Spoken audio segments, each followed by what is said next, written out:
pero que no haya cambios de última hora. El primer campamento será el de los niños. Después tendremos otro campamento para los adolescentes.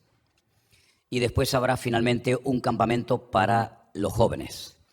Anderson y Vanessa están en este momento en Fuerteventura. Creo que se tenían que anotar con ella o con Irly. Pero en este momento hay hermanos que están trabajando en la iglesia del Puerto de la Cruz, en las instalaciones que tenemos allí, porque es allí donde se van a llevar a cabo los campamentos de niños, de adolescentes y de jóvenes, ¿vale?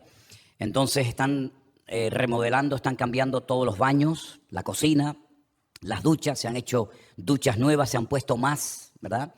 Más váter, más lavabos, y eso lleva mucho trabajo. Y quiero dar las gracias a todos los hermanos que han estado trabajando y que siguen trabajando para que dentro de poco pues esas instalaciones estén bien. Y ya queda poquito tiempo, porque no sé exactamente cuándo es el día del primer campamento de niños. ¿Alguien me puede recordar, tal vez?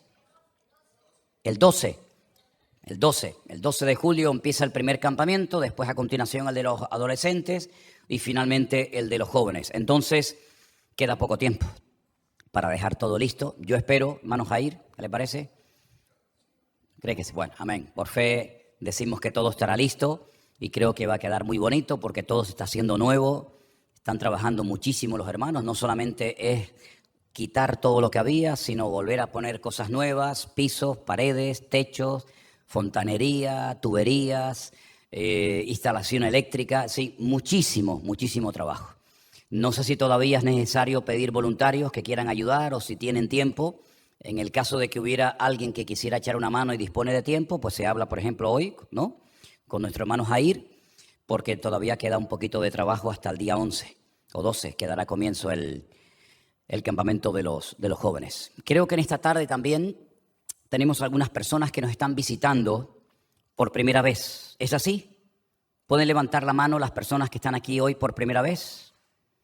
Bueno, gloria a Dios. A mí me gustaría, si a ustedes no les importa, que se presentaran y que dijeran por lo menos cómo se llaman y de dónde vienen. ¿Les parece? Entonces, empezamos por aquí, por mi izquierda. Diga fuerte el nombre para oírle yo bien, por favor, si es tan amable.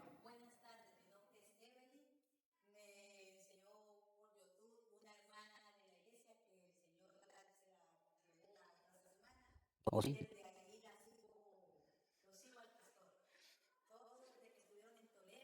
Ajá. ¿De dónde es usted? Ok, vino a ver a sus familiares. Muy bien. De Puerto La Cruz. Sí, sí. ¿Y su nombre es? Buenas tardes. Liliana.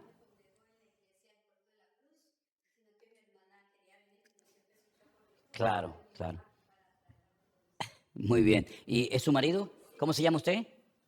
Ricardo. Bueno, pues en esta iglesia tenemos la costumbre a las personas que están por primera vez, le damos un aplauso de bienvenida. Que Dios les bendiga y gracias. Gracias por estar con nosotros. A las personas nuevas, si no tienen una Biblia o un Nuevo Testamento, nosotros les regalamos siempre una Biblia. Si tienen, pues ustedes tienen, vale, perfecto, no hay problema. Así se la damos a otra persona que no tiene, ¿de acuerdo? Habían más manos levantadas por aquí. ¿Usted levantó su mano? ¿Cómo se llama?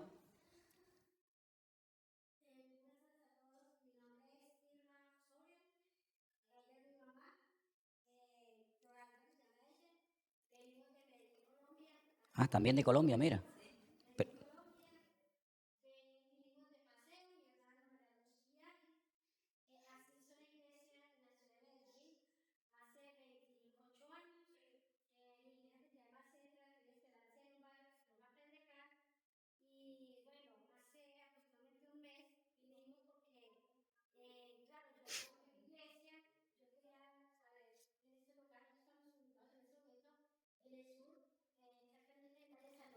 Ajá.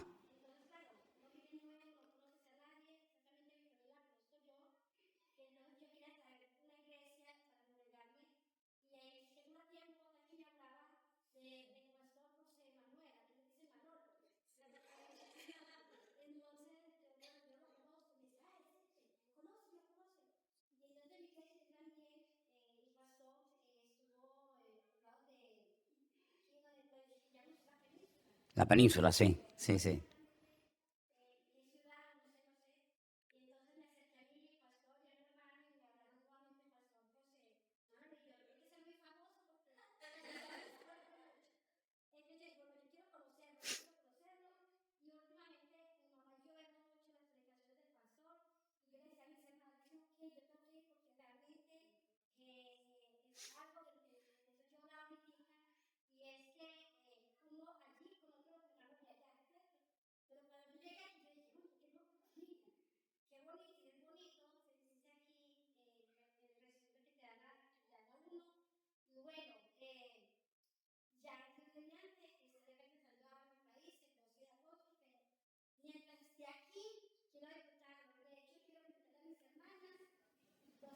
Bueno, déjeme que le diga una cosita. Los hermanos que están viéndonos en sus casas en internet, que son muchísimos, nos dicen que no están oyendo lo que ustedes están diciendo. Déjeme que diga una cosita. Estamos presentando a personas que están en esta tarde por primera vez de visita. Tenemos a unas personas que vienen de Medellín. Usted me decía que también es de Colombia.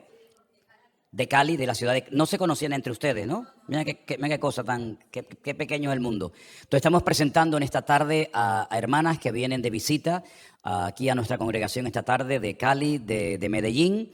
Y también acaban de entrar personas nuevas. ¿Vienen con usted? Son sus hermanas carnales.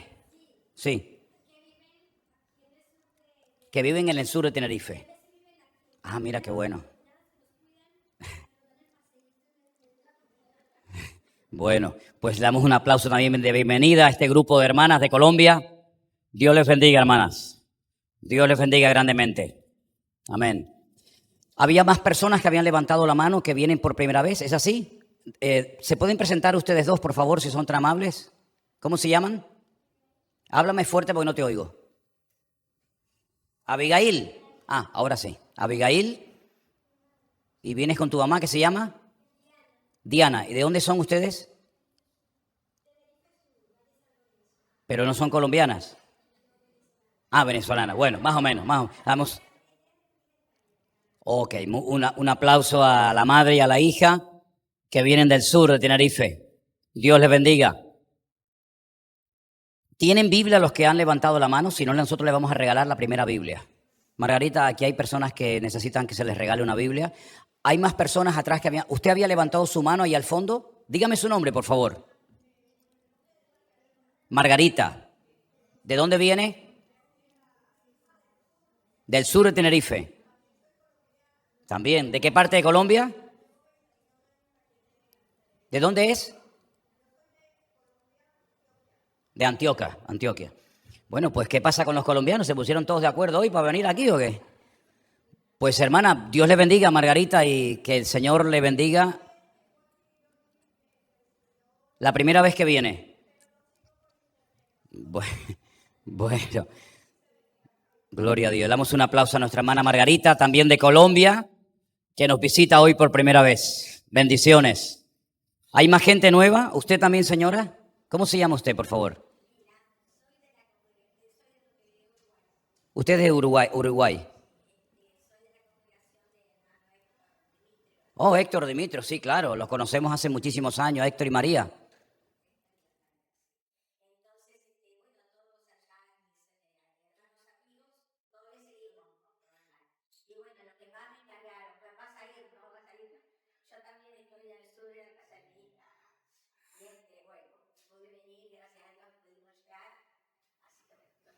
Pues mandamos saludos también en directo si nos están viendo el pastor Héctor Dimitrio y su esposa María de Uruguay, decir que un miembro de su iglesia está aquí con nosotros en esta tarde. Hermana, Dios le bendiga, le damos un aplauso de bienvenida. Bendiciones. Gloria a Dios. Amén. Amén.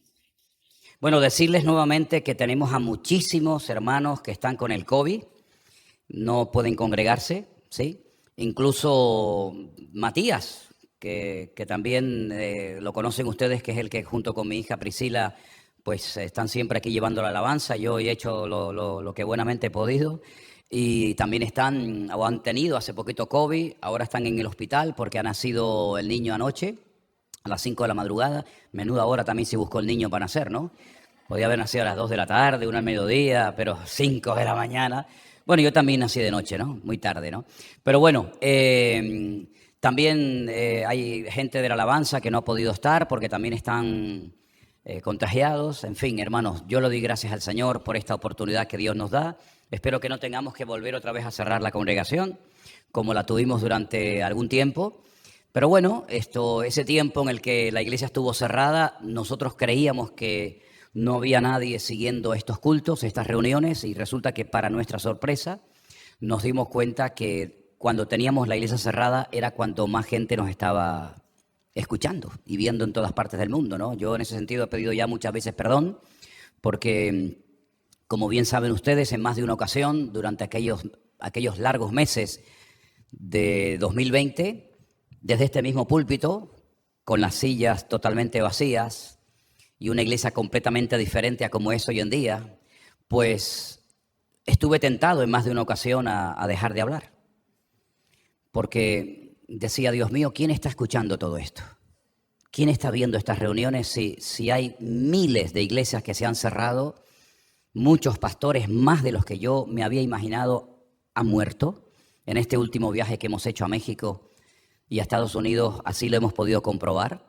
Muchas iglesias se cerraron y nunca más se volvieron a abrir. Pastores murieron y no hubo nadie que ocupara su lugar. Y muchas iglesias se cerraron porque no había obreros, no había personas que se hicieran cargo de la congregación. Conocimos a unos hermanos en Israel este año cuando estuvimos en febrero por allá, que nos dijeron que cuando terminó el tiempo del confinamiento, pues el pastor comunicó oficialmente que la iglesia no se iba a cerrar más, no se iba a abrir más, la cerró definitivamente. Y me dijeron que era una iglesia con más de 2.000 personas, lo cual me pareció una auténtica locura y un disparate cerrar una iglesia, ¿no? Da igual si tiene 2.000 o tiene 10, da exactamente igual, ¿no? Pero damos gracias al Señor de que en ese tiempo parece que el Señor estuvo utilizando todo lo que desde aquí se enseñaba y se compartía. Y no solamente los cultos de los jueves y de los domingos, sino también aquellos devocionales y aquel pastor online que se hacía todos los días de lunes a viernes. Trajo mucha luz, trajo mucha claridad, quitó mucha ignorancia, muchas escamas de los ojos espiritualmente hablando. Y a mí me gustaría que en esta tarde, cuando ustedes escuchen el mensaje que Dios ha puesto en mi corazón, pues valoráramos el hecho de poder tener un lugar físico donde poder congregarnos. Porque hay muchos hermanos que les gustaría poder congregarse en una iglesia y no pueden, por distintos motivos.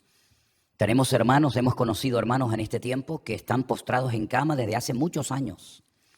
Gente mayor, gente enferma, gente que ha perdido la movilidad, gente que en aquellos días se les prohibía ir a la iglesia por la avanzada edad que tenía y se quedaron, digamos, desconectados de su iglesia local hasta el día de hoy, pero que encontraron en la palabra de Dios un consuelo, una esperanza y un bálsamo para sus almas. Y curiosamente, el mensaje que Dios ha puesto hoy en mi corazón, si ustedes comprueban lo que yo prediqué el año pasado por estas mismas fechas aproximadamente, tiene y guarda mucha relación. Porque yo creo que es un error cuando, por ejemplo, y a mí me ha pasado, lo confieso, creo que es un grave error cuando un pastor piensa que en cada culto tiene que predicar siempre un mensaje nuevo y decir siempre algo nuevo, novedoso.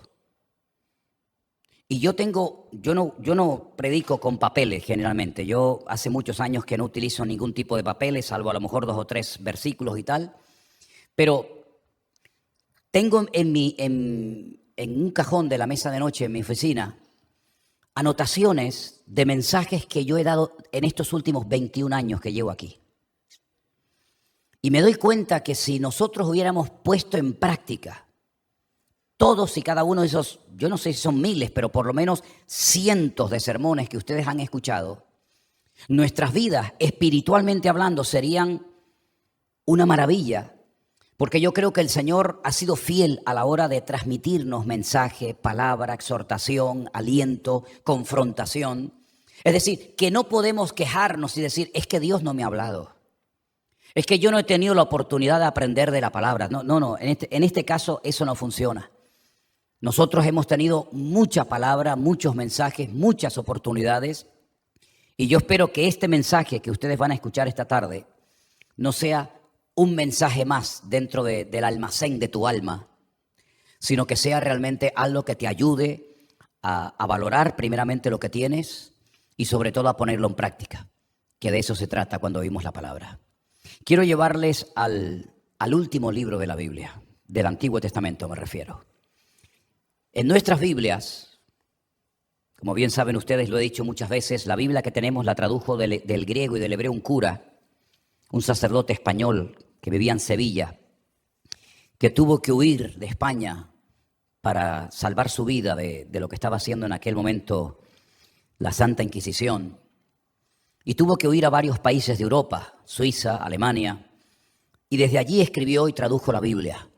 Por supuesto no eran centenares, miles y miles de ejemplares, ¿verdad? Pero esas copias se fueron trayendo a España y los que tuvieron el privilegio de poder tener acceso, porque la mayoría de la gente en aquellos tiempos era analfabeta en España, no sabían leer ni escribir. El único pueblo de la historia que nunca han sido analfabetos es el pueblo de Israel. El pueblo de Israel nunca tuvo problemas a la hora de saber leer o escribir. Siempre sabían leer y escribir porque aprendían en casa con la palabra de Dios. Les en cuenta que el regalo que el Señor le hace al pueblo de Israel cuando salen de Egipto a un grupo de esclavos es un libro, es la ley, la Torá. Luego eran esclavos, pero no eran ignorantes. Eran esclavos, pero sabían leer y escribir. Y Dios les regala un libro que lo tenemos en nuestras Biblias, que está formado por 5 libros, por eso se llama el Pentateuco, que viene del número 5, Jumash en hebreo. Y ellos tienen exactamente el mismo número de libros que nosotros en la Biblia, exactamente el mismo. Lo que pasa es que el orden del Antiguo Testamento varía en cuanto a nuestra Biblia se refiere, porque ellos no ponen al libro del profeta Malaquías en el último lugar del canon, sino que ponen a Segunda de Crónicas. Y la pregunta es ¿por qué? ¿Por qué quitaron a Malaquías cuando es el último profeta del Antiguo Testamento y lo ponen en otro lugar y ponen Segunda de Crónicas? Bueno, aparte del tema de la cronología, porque no les hacía ninguna gracia terminar de leer el Antiguo Testamento y pronunciar la palabra maldición, porque esa es la última palabra del libro de Malaquías, por consiguiente del Antiguo Testamento. Para no terminar de leer la Biblia pronunciando la palabra maldición, lo cambiaron de lugar, pero repito, el número de libros es exactamente igual, ¿vale? No vayan a pensar ustedes que nuestra Biblia es diferente a la de ellos o la de ellos. No, es exactamente igual. Todas las Biblias del mundo son exactamente iguales, todas dicen prácticamente lo mismo. En algunos libros pone Yahvé, en otros pone Jehová, en otros pone el Señor, ¿verdad? Pero no hay excusa para ningún tipo de persona que se quiera acercar a la Biblia diciendo ¿y cuál es la verdadera? ¿La de los evangélicos? ¿La de los mormones? ¿La de los testigos de Jehová? Bueno, en ese caso sí tenemos que decir que los mormones tienen su propio libro, que no tiene nada que ver con la Biblia, que se llama el libro del Mormón, donde un joven de 18 años dice que una noche recibió la visita de un ángel llamado Moroni, lo llevó al campo y le dijo que desenterrara unas planchas de oro que estaban debajo de un árbol, las tradujo y de ahí nació el libro del Mormón. Lógicamente las planchas nunca aparecieron. Y el libro del Mormón es una, permítame la expresión, una auténtica americanada. No tiene nada que ver con la Biblia, porque ponen a los Estados Unidos como si fuera la tierra prometida y dice cosas que son totalmente fuera de contexto. Los testigos de Jehová manipularon la Biblia, cambiaron textos, manipularon la Escritura, porque como ellos no creen una serie de cosas que están en la Biblia, se hicieron su propia Biblia. Pero quitando esas dos sectas, que son tal vez de las más conocidas en España o en el mundo, todas las Biblias del mundo dicen exactamente lo mismo. Y este hombre llamado Malaquías fue la última voz, la última oportunidad que tuvo este pueblo, esta nación, para prepararse antes de que entraran en un periodo de 400 largos años de silencio. Es decir, cuando usted termina de leer las palabras, los mensajes, los discursos, las profecías de Malaquías, hasta que aparece Juan el Bautista en el Nuevo Testamento, hay 400 años de silencio. No hay profetas, no hay visiones, no hay revelaciones, no hay milagros, no hay nada. La pregunta que a lo mejor algunos se harán es, ¿y entonces cómo hacían? Bueno, ya tenían todos los libros del Antiguo Testamento escritos. Si querían conocer a Dios, si querían servir a Dios, lo único que tenían que hacer era ir a la Escritura, leerla y ponerla en práctica. Pero este fue el último hombre que llamó por última vez al arrepentimiento al pueblo de Israel. Quiero ponerles ahí en la pantalla de la iglesia para que ustedes lo puedan ver, una especie de bosquejo donde ustedes van a ver cosas muy interesantes referentes a este libro del profeta Malaquías. En primer lugar, la fecha. Tenemos una joya en nuestras manos, ¿eh? Este libro fue escrito aproximadamente entre el año 460 y 435 antes de Cristo. Yo no creo que ninguno de nosotros tengamos una reliquia que tenga más de 2500 años en nuestras casas, no lo creo. Pues aquí la tiene. Usted tiene en su mano un libro que se escribió hace más de 2400 años y ahí lo tiene en castellano, en su lengua, para que usted lo pueda entender perfectamente.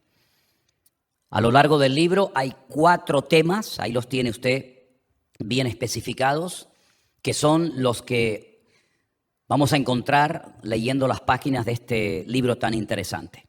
Mensajes donde el profeta acusa, confronta, zarandea a la nación para que vuelvan otra vez a los verdaderos caminos, al arrepentimiento verdadero. Mensajes de instrucción, es decir, ¿queréis saber cómo se tienen que hacer las cosas? Ahí los digo. Esto y esto es lo que hay que hacer, y esto no hay que hacerlo porque desagrada a Dios. Por supuesto, hay mensajes de juicio. Dios no tiene una manga ancha que, bueno, no importa lo que hagas, no importa lo que digas, total, aquí no pasa nada. No, sí pasa. El que no lo creas es otro tema. Pero que las consecuencias de la desobediencia, de la soberbia, de la arrogancia y de darle las espaldas a Dios son terribles, no te quepa la menor duda. Es que yo no creo en eso. Eso ya no es problema mío, amigo, eso es problema suyo. Pero que Dios es un Dios de amor y un Dios que es un juez justo, que no tolera ni le consiente el pecado a nadie, de eso no te quepa la menor duda.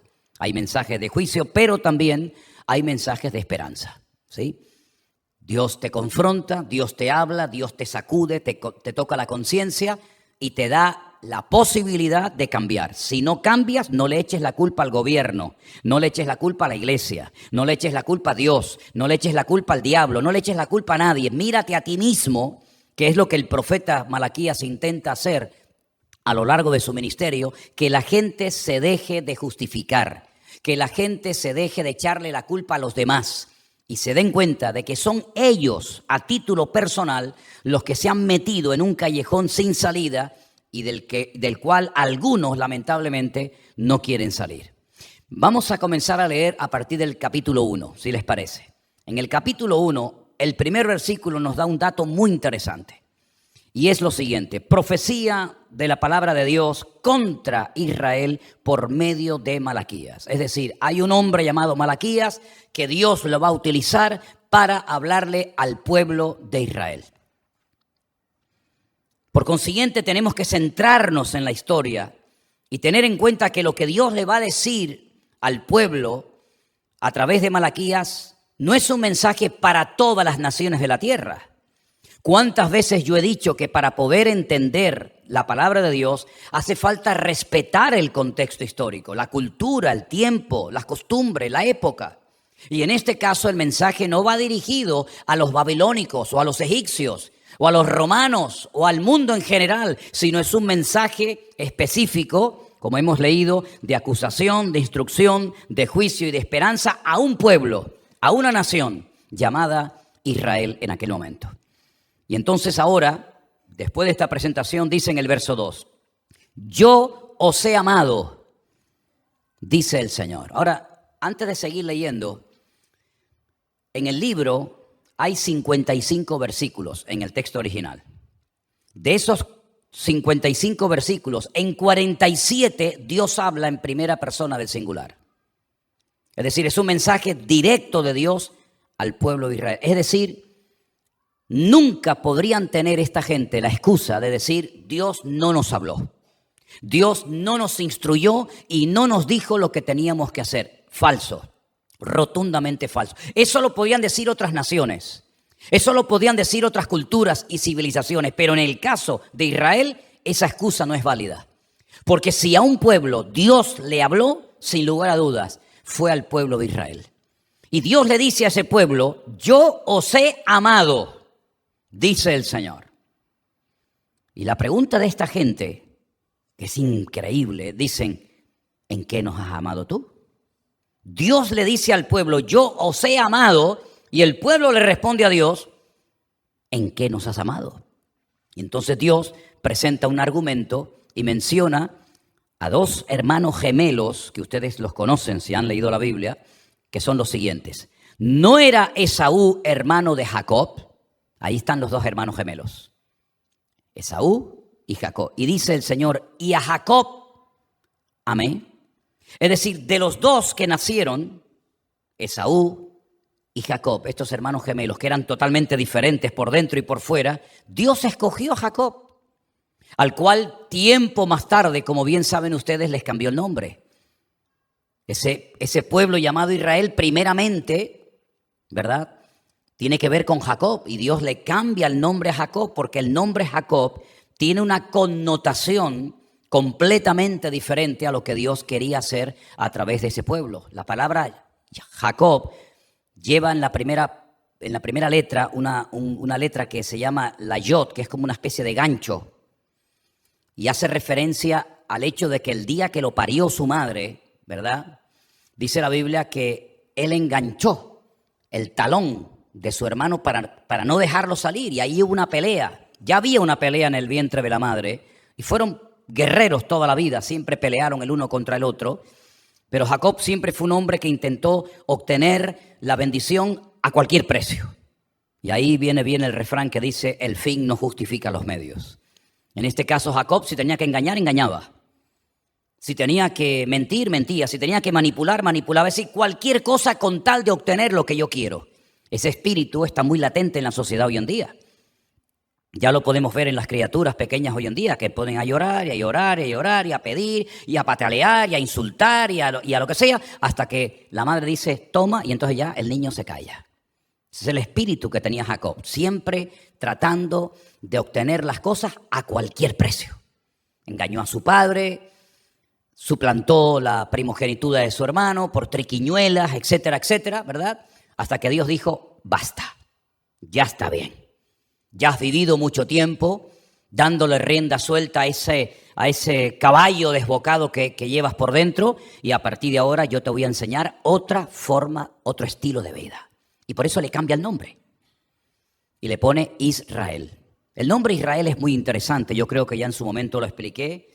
Cada una de las letras, cosa que no ocurre en ningún otro idioma más que en hebreo, tiene un significado. No vamos a entrar en ese detalle ahora, pero si partiéramos el nombre Israel en dos y pusiéramos la primera parte Yashar, Yashar significa recto, en línea recta. El significa Dios. Todo nombre que termine en él en hebreo es Dios, ¿verdad? Entonces es una forma diferente de andar. Has caminado torcido, mintiendo, engañando, manipulando, usurpando, ¿verdad? Desde el vientre de tu madre ya estabas peleando contra tu propia sangre, contra tu propio hermano, pero yo te voy a enseñar una forma recta de conducirte en la vida. Y bueno, todos conocemos el día, la hora y el lugar donde Dios le cambió el nombre a este hombre, y su vida fue completamente diferente. Y eso es lo que nos ha pasado a nosotros. Yo no me llamaba Jacob, pero todos y cada uno de nosotros nos hemos sentido muy identificados con este personaje, porque cuando llegamos a Dios, no el día que nos pusieron en la pila bautismal, ese día yo no llegué a Dios, ese día yo no me enteré de nada. Yo llegué a Dios cuando tenía 17 años y escuché una palabra, un mensaje que tocó mi corazón, y ahí yo tuve que tomar una decisión. O caminar como había caminado antes de conocerle a Él, o caminar de una forma distinta como Él me ha enseñado y me ha instruido en su palabra. Y esta es la vida cristiana. La vida cristiana no es cambiar de religión. La vida cristiana no es dejar de ir a misa para venir a un culto, dejar de ir a un cura para ir a un pastor. Esa no es la vida cristiana. Eso tal vez son detalles, ¿verdad? Pero no es lo principal. Lo principal es que hemos tenido un encuentro, una experiencia personal con Dios. Y ese Dios nos ha cambiado la vida.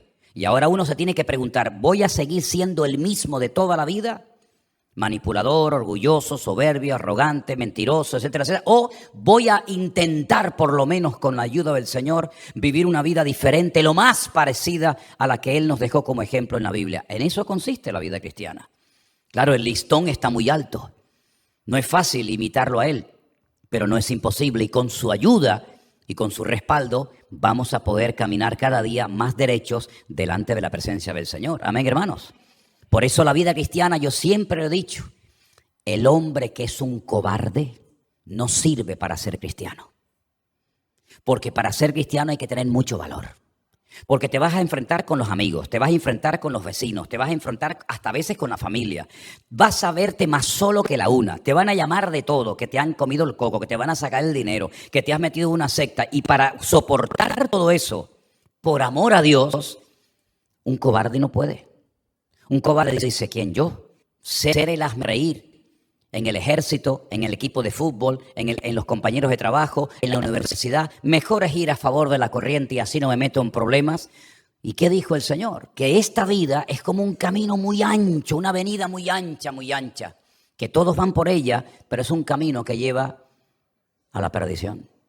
Pero luego hay un camino estrecho que se va en fila india, no de la manita de nadie, que es un camino estrecho, al cual no le gusta a mucha gente, pero que lleva a un camino seguro, que es a la misma presencia de nuestro Dios. Él te dice, este es el camino ancho, todo el mundo va por él, no hay problema. Y este es un camino estrecho. Tú decides, para eso Dios te ha hecho libre.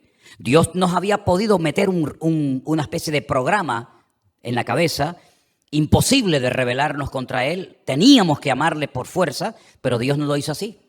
Dios nos creó con la capacidad de amarnos o de matarnos. Dios nos ha hecho con la capacidad de poder ayudar con estas manos a levantar a una persona que ha caído o de coger con estas manos y partirle la cabeza y matarlo. Dios te ha creado con la capacidad de amar a tu esposa o de engañarle con todas las que vengan por delante. Dios te ha creado con la capacidad de leer la Biblia o de quemarla y perseguirla y cuestionarla. Eso es lo que se llama el libre albedrío, que lamentablemente la mayoría de la gente lo ha utilizado pues para lo malo, para su propio beneficio, pero no para agradar y honrar a Dios, ¿verdad? Entonces ahora cuando el pueblo de Israel le preguntan ese descaro a Dios, ¿en qué nos has amado? Dios le da un argumento diciendo, oye, yo te recuerdo que el día que tú naciste, nació otro hermano contigo. Y yo decidí escogerlos a ustedes y los descendientes de Esaú, que fueron los edomitas, dime dónde están los edomitas hoy en día. Yo no tengo tiempo para explicar todo esto, pero si ustedes estudian un poco de la historia, no solamente de la Biblia, sino extrabíblica, que fueron de los edomitas. La palabra Edom son los de los rojos, porque Edom o Esaú era pelirrojo, ¿verdad? Y si tú vas, por ejemplo, al mar Muerto en Israel, que ustedes han venido conmigo en alguna ocasión, yo te paro en la parte de aquí, la que le pertenece a Israel, y te digo un atardecer, mira para allá y mira las montañas, son todas montañas de color muy rojas, porque ahí vivía Edom, ahí vivían los edomitas, los de piel roja, los pelirrojos. ¿Y quién vive ahora allí de los edomitas? Nadie. No existe Edom. ¿Y cómo se llama entonces ese país? Jordania. ¿Y Jordania qué es? Es un invento de los ingleses. Los ingleses que dominaban aquella parte llamada Palestina en aquel tiempo, cuando se reparten, ¿verdad?, en la Segunda Guerra Mundial el mundo y unos van por un lado y otros van por otro, los árabes en el desierto le complicaban la vida a los ingleses y los tenían amargados. Al final los ingleses tomaron una determinación y dijeron, oye, esta gente vienen siempre, nos atacan, nos matan, nos quitan los suministros, vamos a hacer algo, vamos a coger a la familia más peligrosa, a los peores del desierto, vamos a llegar a un acuerdo con ellos. Y cogieron a la familia de los hashemitas, que no eran nada, eran beduinos, eran gente que estaba por el desierto buscándose la vida, y le dijeron, mira, hagamos una cosa, nosotros los vamos a nombrar los reyes de este país. Los vamos a hacer reyes, de la noche a la mañana, de salteadores, de maleantes, ahora sois reyes. Os vamos a regalar toda la franja este del Jordán. Nosotros nos quedamos al oeste. El Jordán será nuestra frontera natural. Ustedes se van al este, nosotros nos vamos al oeste, y a este país les pondremos, pues a ver cómo lo podemos llamar, Jordania, ya está. Venga, inventamos un país, les regalamos un país entero para ustedes. Ustedes no nos atacan más, ustedes son los reyes, hagan lo que les da la gana. Y se inventaron un país. Y así nació Jordania. Pero si eso era de Moab, eso era de los amonitas, eso era de los edomitas. Pero Dios le está diciendo a Israel, yo te elegí a ti. Por eso ese pueblo dejó de existir. ¿Queréis más argumentos? ¿En qué os he amado? Si Dios no hubiera escogido y amado a vuestros padres, ninguno de ustedes estaría vivo hoy en día. Y nosotros no estaríamos en esta tarde, en este lugar vivos, si no fuera por la misericordia y por el amor de Dios. ¿Cuántas personas han muerto desde marzo del 2020 hasta el día de hoy? Bueno, yo me acuerdo que la última cifra, si no me equivoco, habían dicho que en España habían muerto ya como unas 70.000 personas por el COVID. No sé si es verdad o es mentira, si exageraron o se quedaron cortos, no lo sé, pero tú estás sentado esta tarde en esta silla. Yo estoy aquí predicando la palabra todavía. ¿Eso no es un acto de amor y de misericordia de parte de Dios? ¿Preferías haberte muerto? ¿Y dónde estarías esta noche si tú estuvieras muerto? ¿Dónde estarías? Bueno, más adelante, en el versículo 6, le dice Dios al pueblo de Israel. Ahí lo tienes. El Hijo honra, respeta al Padre. El siervo a su Señor. Si yo soy vuestro Padre, ¿dónde está mi honra? Y si soy Señor, ¿dónde está mi temor, mi respeto? Dice el Señor de los ejércitos, oh sacerdotes que menospreciáis mi nombre, porque, ojo, no solamente era el pueblo el que había entrado en un periodo de corrupción total y absoluta, de indiferencia a Dios, sino también la casta sacerdotal. Los sacerdotes eran peor. Los que tenían que ser un ejemplo al pueblo se habían convertido en un mal ejemplo al pueblo. Y el Señor le dice, bueno, ustedes que son sacerdotes, que se dedican a la religión, si yo soy Dios, ¿por qué no me honráis como Dios? Si yo soy Padre, no se llama en la oración Padre nuestro, ¿no? Avinu Sheva Shamayim, ¿no? Si yo soy vuestro Padre, ¿por qué no me honráis? Si yo soy vuestro Señor, ¿por qué no me honráis? ¿Dónde está mi respeto? Y fíjate lo que le responden, dice, ¿en qué hemos menospreciado tu nombre? Es que no se enteran de nada. Es que la persona ciega no puede entender lo que son los colores. Yo te digo a ti, el amarillo, automáticamente te viene aquí a la mente el amarillo, el rojo, el verde, el azul, el blanco, el negro, el morado. Explícale a un ciego que nunca ha visto qué es el amarillo, qué es el rojo. No sabe nada. No entiende esos conceptos. Tiene que tocar, tiene que oler, tiene que sentir, pero explicarle conceptos, explicarle el mundo de los colores, para él es totalmente imposible. No lo ha visto nunca en su vida. Y para una persona que no tiene sensibilidad y su corazón alineado con Dios, ciertos y determinados temas no los entiende. Por eso dice el apóstol Pablo cuando escribe una carta a aquellos de Corinto que se creían sabios, les dice, el hombre necio, el hombre sin Dios, no puede entender las cosas de Dios. Podrás entender de matemática y puede ser un fuera serie, es un químico, es un genio en biología, es un fuera de serie en matemática, es un astronauta, es un hombre con una serie de títulos extraordinarios. Sí, no lo discuto, pero para las cosas de Dios es torpe. No las entiende. Y llega un niño con 4, 5, 8, 9, 10 años y lee la Biblia y entiende lo que no es capaz de leer un hombre con toda su supuesta sabiduría. ¿Por qué? Porque las cosas de Dios no pasan por la academia ni por los títulos universitarios, sino pasa por algo que se llama humildad.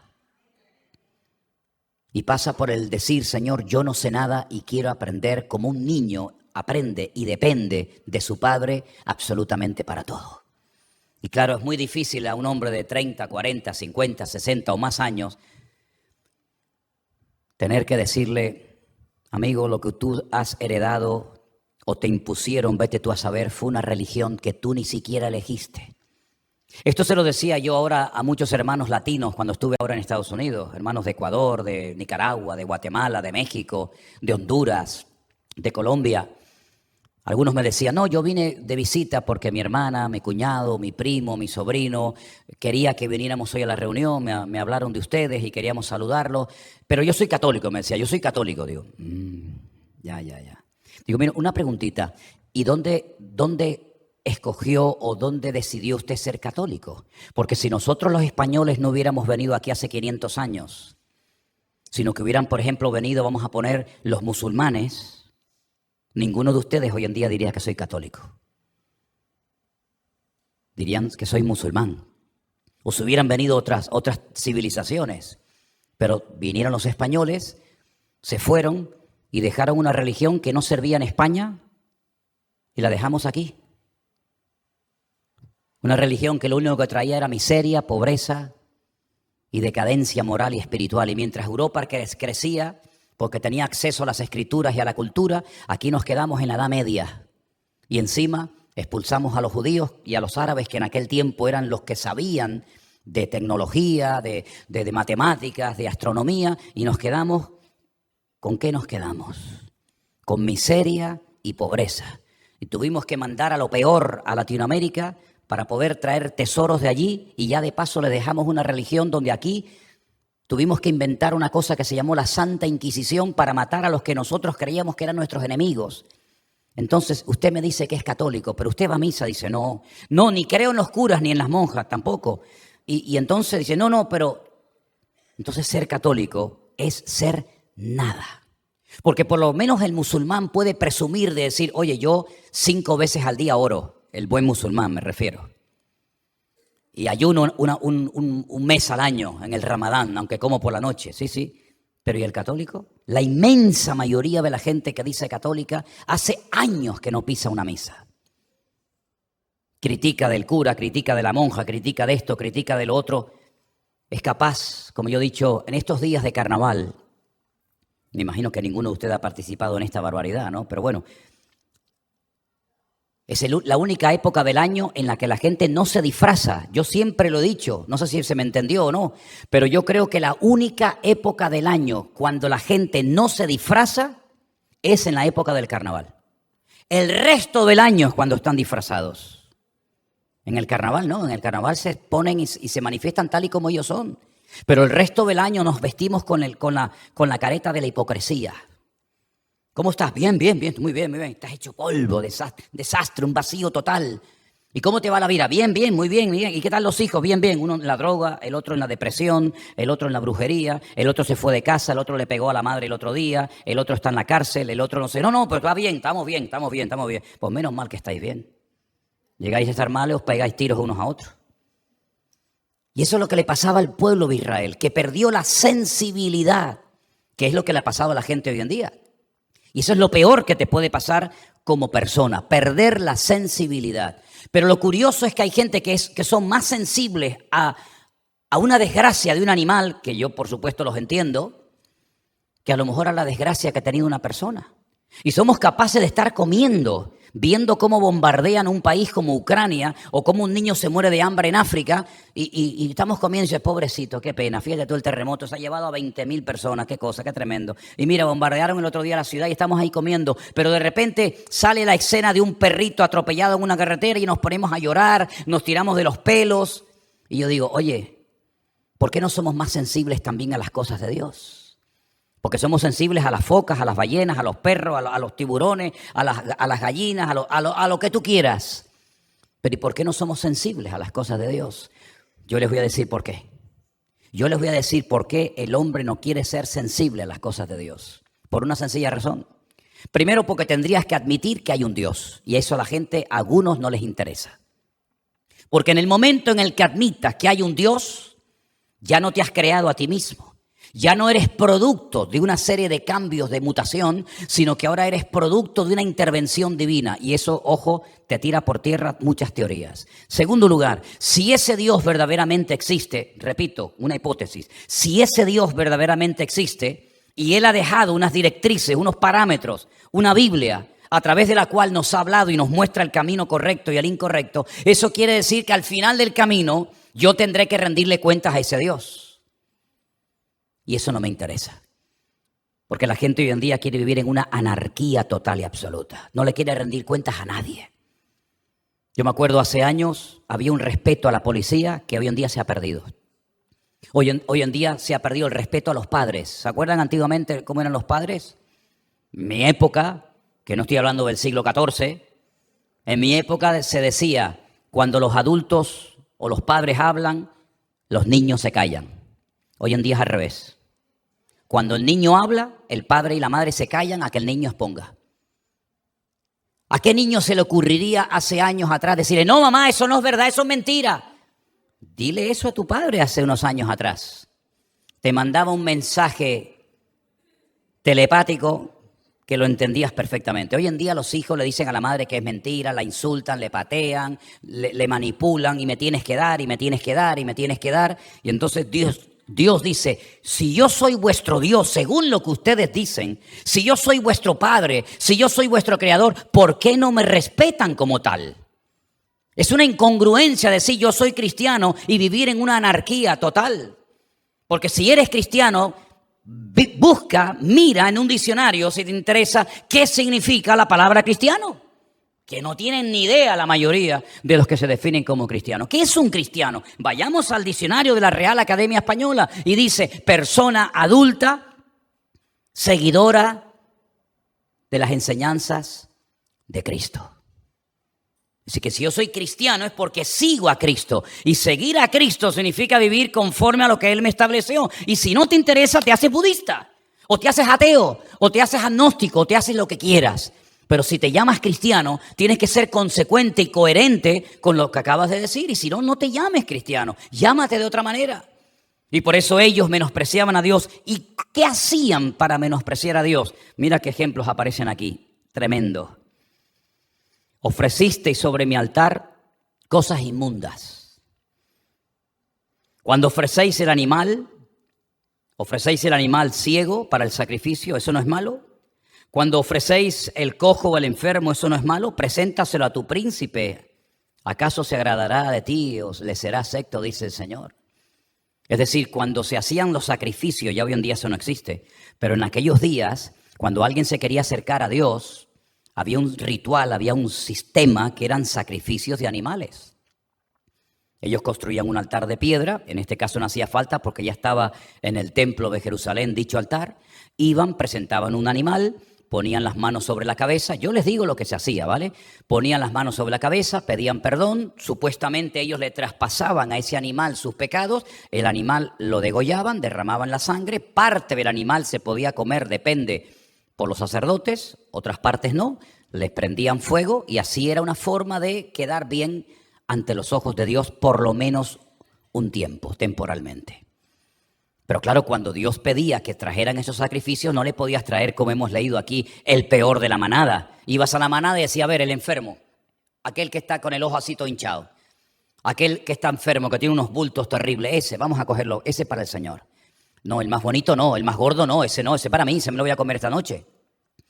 Entonces, cuando llevaban esos sacrificios de animales deteriorados, enfermos, etcétera, a la presencia del Señor, Dios les decía al pueblo, mira, ¿y por qué no coges ese animal enfermo y se lo llevas a tu padre y le dices que lo quieres invitar esta noche a comer? Ponle a tu padre encima de la mesa un cordero con un bulto así y papá, hijo, ¿esto qué es? No, está un poquito enfermo, pero está bueno, come, que está rico. O invita al príncipe de Israel o invita a una autoridad a ver si eres capaz y tienes la cara de ponerle un animal mutilado, cojo, ciego, enfermo a una autoridad y si no lo haces con ellos, ¿por qué lo haces conmigo? Esa es una forma de faltarle el respeto a Dios. Pero hoy en día, tú puedes decir, pero bueno, hoy en día no existen los sacrificios, es verdad. Pero Pablo dice en Romanos capítulo 12, verso 1 y 2, presentad vuestros cuerpos en sacrificio vivo, santo, agradable a Dios, que es vuestro culto racional. ¿Qué tipo de cristianismo tú estás viviendo? ¿Qué tipo de relación tú tienes con Dios? ¿Le das a Dios lo mejor de tu vida, si es que se lo das? ¿O no le das nada al Señor y eres mezquino y eres avaro? Porque yo observo muchas veces a ciertas y determinadas personas que son capaces de pararse delante de una maquinita y gastarse cualquier cantidad de dinero, ¿verdad?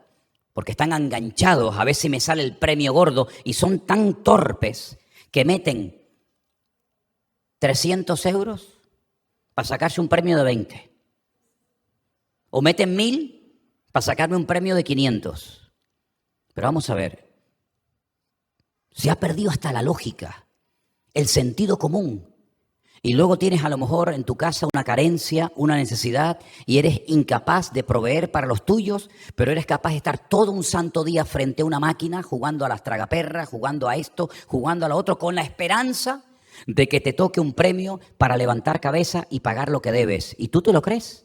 ¿Y tú te lo crees con la edad que tiene? ¿Ese cuento tú te lo has creído? Pues esa es la realidad de muchos hogares en España. Esa es la realidad de muchas personas que tienen un vacío tan grande en sus corazones, que son capaces de invertir su dinero, su tiempo, su sabiduría, su todo en algo que no aprovecha, y después se encuentran peor, más vacíos y más confundidos que antes de haber hecho eso. ¿Y qué es lo que está diciendo el Señor a través del profeta Malaquías al pueblo? Cambien, hombre. Que una cosa es no cambiar porque no tuviste la oportunidad de cambiar, y otra cosa es no cambiar porque no quieres cambiar. Y el pueblo de Israel había perdido, como dije, la sensibilidad con Dios, y le daba lo mismo lo que se les dijera. Le entraba por un oído y le salía por el otro. Pero eran religiosos. Habían entrado en esa mecánica, en esa liturgia, ¿verdad? Es como el que se persigna cuando se va a meter en el agua y después se va el fin de semana con la querida. Y tú dices, mira, déjate de persignar menos y sé más fiel a tu mujer, déjate de rollo. Esa incongruencia, esta sociedad de hipocresía, donde colamos el mosquito y nos tragamos el camello. Donde somos capaces de decir, no, eso no se puede hacer, ¿por qué? Porque no. Pero después resulta que permitimos cosas terribles que si levantaran cabeza, nuestros antepasados se caerían de espalda diciendo, pero tan bajo habéis caído, Un hombre que es un juez, que ha estudiado un montón de años, le permite a un chaval de 8 años, porque se siente de otro sexo, permitirle un cambio de operación a un niño de 8 años porque lo ve serio en sus argumentos. Es impresionante, ¿verdad? La sociedad en la que hemos vivido se parece mucho a la época de Malaquías, en la que a lo bueno lo veían como malo, lo malo lo ven como bueno.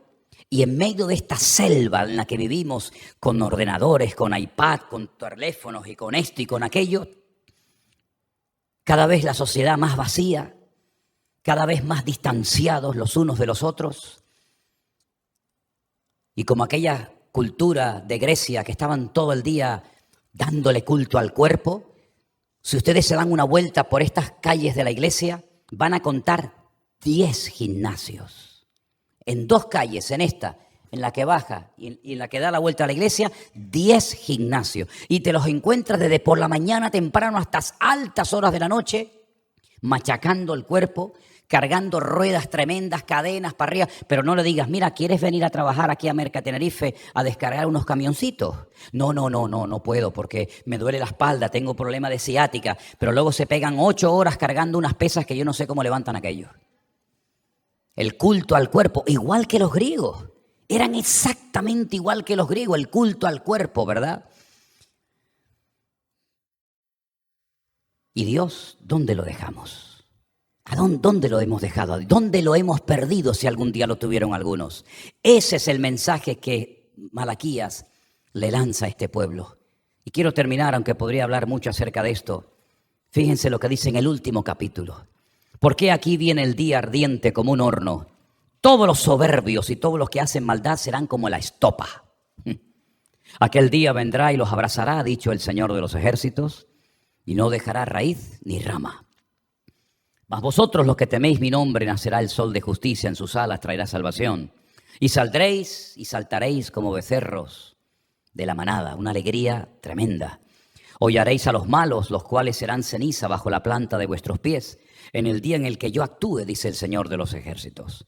Acordaos de la ley de Moisés, mi siervo, al cual encargué en Horeb ordenanzas y leyes para todo Israel. He aquí yo envío al profeta Elías antes de que venga el día de Dios grande y terrible. Él hará volver el corazón de los padres hacia los hijos y el corazón de los hijos hacia los padres, no sea que yo venga y hiera la tierra con maldición. Aquí se profetiza, se habla en el futuro de una restauración en la familia. La familia en los tiempos de Malaquías y en los tiempos actuales en los cuales vivimos hoy en día está en crisis total. Donde ya el padre no pinta nada. Es un extraño que viene de vez en cuando, que entra y sale, pero que pasa más tiempo en el bar porque está más cómodo con los amigotes del bar que en su propia casa, porque su casa es un infierno. El otro está con la maquinita todo el santo día, que ya tiene unos músculos aquí en los dedos que un día le van a explotar. La otra está en el ordenador hablando con uno de Jamaica, que no ha visto nunca, pero le da más confianza a aquel jamaicano que este que está todo el día con los amigotes tomando garimbas en el bar, ¿verdad? Y esa es la realidad de la familia muchas veces. No digo que sea la norma, no digo que sea todo el mundo igual, pero vemos que Dios lo que quiere es que tú restaures tu familia. Por cierto, ¿cómo está tu familia? ¿Cuándo fue la última vez que te sentaste y hablaste con tu hijo o con tu hija y le dijiste, hijo, ¿a ti te va bien la vida? ¿Cómo estás? Ya se ha perdido esa comunicación, ¿verdad? Somos capaces de comunicarnos con gente que no conocemos ni conoceremos nunca, pero somos incapaces de tener un mínimo de conversación o de sentarnos un ratito. La última vez que le diste un beso a tu marido, a tu esposa, a tu hijo, a tu hija, ¿cuándo fue? Hay casas que parecen como hostales, ¿no? Uno entra, uno sale, ahora entra uno, ahora entra el otro, ahora come uno se levanta, el otro se lleva la comida a la habitación, el otro no le habla a fulanito, pero dice que son la familia. ¿La familia de qué? La familia Monster, ¿no? La familia Monster, porque la familia cristiana, amigo, eso es otra cosa, donde hay un padre que se veneraba, que se respetaba, ¿verdad? Una madre que era una mujer, un ejemplo para sus hijos, los hijos, ¿verdad? Pero hoy en día todo eso se ha perdido, pero Dios quiere que restauremos los principios básicos y elementales que han permitido que pudiéramos llegar hasta el día de hoy. Y dejadme que diga una opinión personal, si me permiten. Todo el mundo la da, me imagino que también la podré dar. A veces me dicen, es que yo no quiero que mis hijos pasen por lo que yo pasé. Y por eso yo les doy todo lo que me piden. Teléfono, toma coche, televisión, aviones, barcos, satélite, todo. Porque yo no quiero que mis hijos pasen por lo que yo pasé. Y tú no sabes que para ser el tipo de persona que tú has llegado a ser en la vida, con principios, con respeto, con el buenos días, el buenas tardes, el pase usted, el yo me levanto para que se siente la persona mayor, tú no te das cuenta que todo lo que tú aprendiste y padeciste te ha llevado a ese punto que hoy en día todo eso se ha perdido. ¿Qué joven se levanta hoy para darle el puesto a una señora? Nadie. Miran para allá, se hacen el loco, están con la maquinita diabólica y la señora ahí de pie. ¿Cuántas veces todavía encuentras personas mayores que se levantan por la mañana, sales del portal, buenos días, buenas tardes, ¿qué tal? Buen día, señor. Dale los buenos días a muchos jóvenes. Yo muchas veces me he sentido como el hombre invisible. Buenos días. Digo, seré invisible y no me habré dado cuenta. Estaré muerto y no me habré dado cuenta que morí hace ya 20 años. Hermanos, todas esas cosas Dios las quiere restaurar. Pero ¿saben dónde se pueden todavía aprender esos principios del hola, buenos días, siéntese usted, pase adelante, hermano, buenos días, ¿cómo se encuentra? ¿Sabe dónde se puede aprender todavía eso? Aquí en la iglesia. Eso es lo que le enseñamos a los niños en la escuela dominical. No los entretenemos delante de una televisión para que usted esté tranquilo y no le molesten, sino que lo que le enseñamos a los hijos es respeten a sus padres, respeten a sus abuelos, respeten a los adultos, acostúmbrense a decir buenos días, buenas tardes, gracias, por favor, ¿verdad? Todo eso todavía lo podemos y lo queremos enseñar en las iglesias para que vamos a ser lo que dice la Biblia, sal y la luz del mundo. ¿Cuántos dicen amén? Cierra tus ojos, hermano. Vamos a orar en esta tarde a nuestro Dios y darle gracias por esta reunión que hemos tenido. Que Dios nos dé una buena semana a todos, que nos guarde de todo peligro, de todo mal.